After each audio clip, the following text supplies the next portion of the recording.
Pour son exposé, je donne la parole à Monsieur Locklear.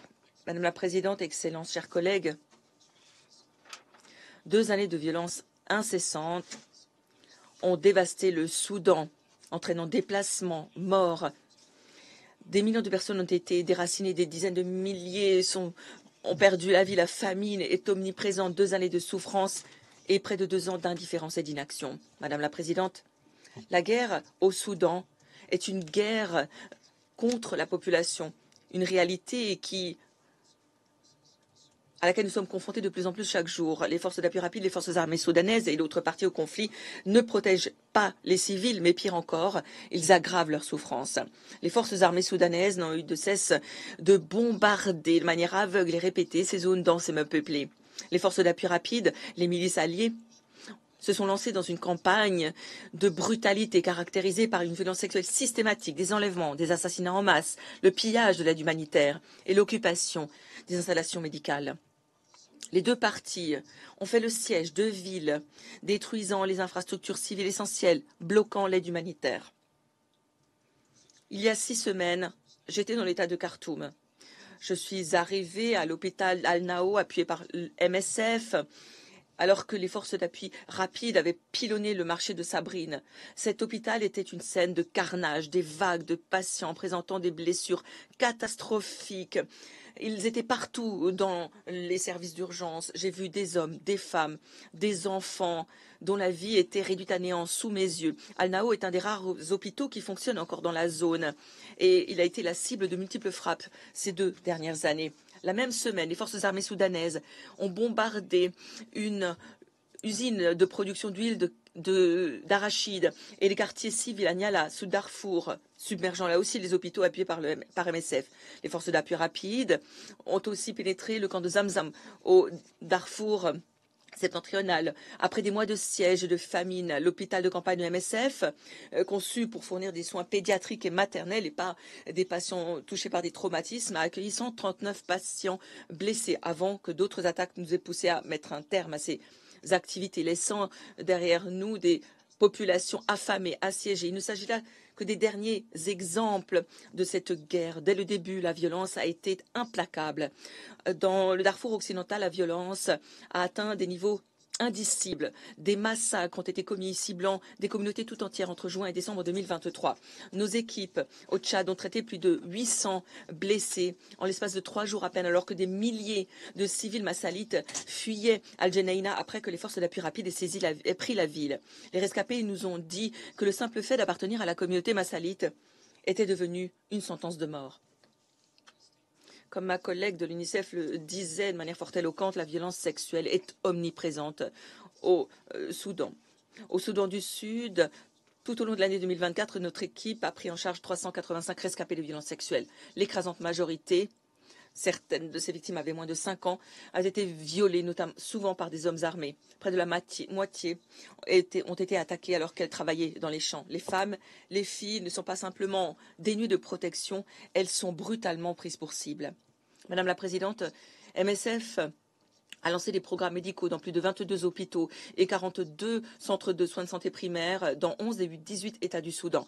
À Khartoum, au Kordofan méridional, au Darfour et à Guedaref, la malnutrition sévère atteint des niveaux abominables. Nos centres de nutrition thérapeutique sont sollicités à l'extrême. Dans le même temps, nous constatons une flambée de maladies évitables par la vaccination, notamment la rougeole, le choléra, la diphtérie. La violence visant les civils entraîne une explosion des besoins humanitaires. Mais il ne s'agit pas d'une simple conséquence du conflit. Il s'agit d'une tactique de guerre, une guerre par ailleurs alimentée de l'extérieur. Ces conséquences dévastatrices sont aggravées par les restrictions imposées à l'accès humanitaire, qu'elles soient délibérément imposées ou qu'elles résultent d'une paralysie bureaucratique, de l'insécurité ou de l'effondrement de la gouvernance et de la coordination. Nous avons constaté certains progrès sur quelques fronts, l'accès transfrontière vers le Darfour par le biais d'Adré, l'amélioration du traitement des visas pour le personnel international, l'ouverture de pistes d'atterrissage pour les vols humanitaires à Donglo et Kassala.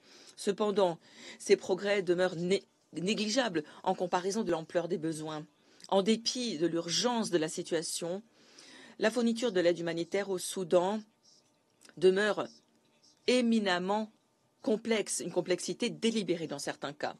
L'obtention de permis de voyager demeure complexe. L'accès par-delà les lignes de front exige des négociations infinies et certains points d'accès humanitaire au Darfour demeurent bloqués. Dans les zones contrôlées par les forces d'appui rapide, le groupe armé et ses affiliés retardent délibérément les convois d'aide, parfois sur des semaines, imposant des taxes et des prélèvements injustifiés. Pour transporter un envoi de 60 tonnes d'aide humanitaire de N'Djamena au Tchad à Tawila, dans le nord de Darfour, cela coûte 18 000 $, un chiffre à donner le tournis. Un tiers doit être acquitté sur la route.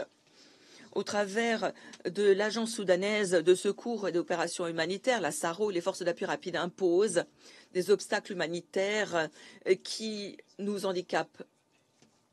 Les organisations d'aide essayent de fournir de l'aide dans les zones contrôlées par les forces d'appui rapide, mais sont confrontées à un choix impossible.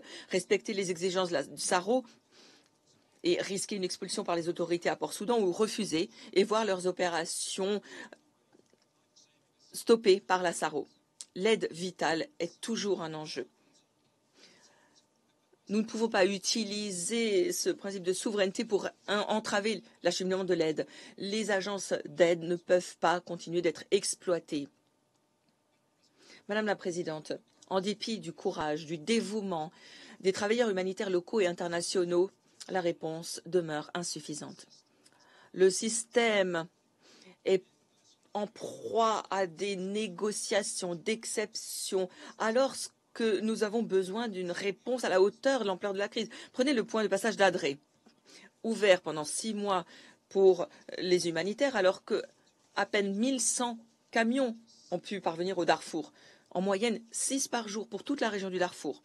Nous estimons que 13 camions par jour sont nécessaires pour répondre aux besoins nutritifs dans la seule zone de Zanzam. Autre exemple, le pont de Mornay, un point de passage essentiel pour l'aide acheminée de l'ouest du Darfour vers le Darfour central et méridional. Il s'est effondré en août 2024. 272 plus tard, il n'est toujours pas réparé, ce qui complique au plus haut point la fourniture d'une aide essentielle. Comment est-il possible que l'on ne puisse pas remédier à ces obstacles fondamentaux à l'acheminement de l'aide humanitaire? Madame la Présidente, le Conseil n'a eu de cesse de demander la fin du conflit, le respect du droit international humanitaire, la protection des civils et la fourniture sans entrave de l'aide humanitaire. Et pourtant, vos appels tombent toujours dans l'oreille d'un sourd. Alors que nous parlons ici, les civils sont invisibles, privés de protection, bombardés, assiégés, violés, déplacés, privés de nourriture, de soins de santé, de dignité. La réponse humanitaire ne fonctionne pas. Prise au piège de la bureaucratie, de l'insécurité, de l'hésitation, par ce qui menace de devenir la privation la plus importante de financement de l'aide humanitaire. À mes collègues de Khartoum, Tawila et Niala, à nos patients du Soudan, l'incapacité du Conseil à traduire nos exigences en action ressemble à de la violence et à de la privation. La déclaration d'engagement en faveur de la protection des civils, déclaration de Jeddah, aurait dû être un moment phare. Et pourtant, sans surveillance, sans application du principe de responsabilité, sans leadership, cet accord n'est ni plus ni moins que lettre morte. Ceux qui sont responsables et qui ont de l'influence pour pouvoir agir ne le font pas. Ce dont nous avons besoin aujourd'hui, c'est d'un nouveau pacte, un pacte fondé sur un engagement commun en faveur de la protection des civils, un pacte qui garantisse la possibilité pour les organisations d'aide d'opérer comme elles en ont besoin, qui impose un moratoire à toutes les restrictions imposées à l'aide humanitaire, qui garantisse une riposte indépendante de toute ingérence politique.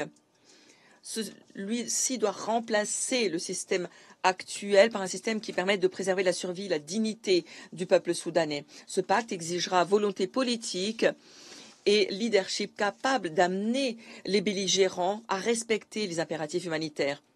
Il devra être surveillé de manière indépendante et reposer sur un mécanisme de responsabilisation robuste qui veillera à ce que toutes les parties au conflit respectent leurs engagements.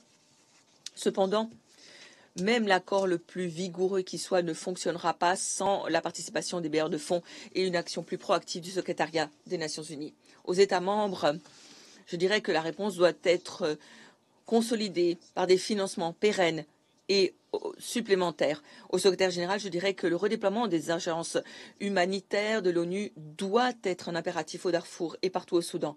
Madame la Présidente, la saison des pluies approche et la famine est de plus en plus présente. La crise au Soudan exige un changement de paradigme. Renonçons aux approches du passé qui n'ont pas fonctionné. Des millions de vies en dépendent. Je vous remercie.